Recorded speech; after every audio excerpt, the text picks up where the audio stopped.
যারা সমন্বয়ক, যারা এই আমাদের দায়িত্ব নিয়েছে, যাদের জন্য আমরা রাস্তায় দাঁড়িয়েছি, এই দেশের জন্য দাঁড়িয়েছি, তারা আমাদের মসনদের উপরে বসে তারা কেন এখন মৌজ মস্তি করবে? তারা আমাদের চিকিৎসা অবশ্যই তাদের করতে হবে। তারা আমাদের জন্য কি দিয়েছে?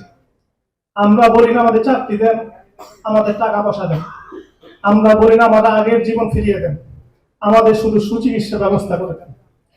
এখানে শত শত আমার জানা মতে পঙ্গু হসপিটাল, সিএমএইচ, ঢাকা মেডিকেল সহ বিভিন্ন হসপিটালে এখনো প্রায় 2 থেকে 300 রোগী সিরিয়াস অবস্থা আছে। যেদিন যে রোগী মারা যায় ওই দিনই বলা হয় যে এই রোগীকে বিদেশে চিকিৎসা নেওয়ার জন্য নিয়ে যাওয়া হচ্ছে। আমিও যেদিন মারা যাবো ওই দিন বলা হবে যে রাত্রির চিকিৎসার জন্য আজকে নেওয়া হয়। যদি এরকম চলতে থাকে তাহলে বলবো আওয়ামী লীগের দোসরের প্রতি সবাই হারছে। এই রোগীগুলোর চিকিৎসা আপনাদেরও অবশ্যই নিশ্চিত করতে হবে। কিভাবে করতে হবে সেটা আপনারা ভালো জানেন। আজকে আমরা জামাত ইসলামের প্রোগ্রামে আসছি, হয়তো কোনো একদিন বিএনপির প্রোগ্রামে আসবো, কিন্তু জামাত ইসলাম এবং বিএনপির কারো দায়বদ্ধতা নেই আমাদের চিকিৎসার জন্য।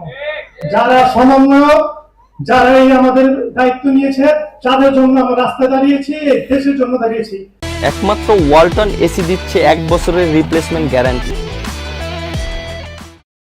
তারা আমাদের মসনদের উপরে বসে তারা কেন এখন মৌজ মস্তি করবে? তারা আমাদের চিকিৎসা অবশ্যই তাদের করতে হবে।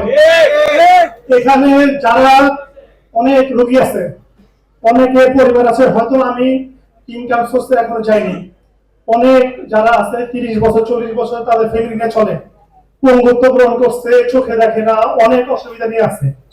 তাদের পরিবারটা কিভাবে চলে? তাদেরকে এখন পর্যন্ত আর্থিক কোন অনুষ্ঠান দেওয়া হয়েছে? সেখানে বলা হয়েছে 1 লক্ষ টাকা করে দেওয়া হবে আহতদের, কারো 50,000, কারো 1 লাখ, এভাবে অনুদান দেওয়া হয়েছে। এই টাকা দিয়ে কি হয়? এই টাকা দিয়ে কি হয়? এই রোগীগুলো, এই সংসারগুলো কিভাবে চলে? এই দায়িত্ব কে নিবে? এই দায়িত্ব তো জামাত ইসলামের না, এই দায়িত্ব বিএনপির না, অন্য কোনো সংগঠনের না।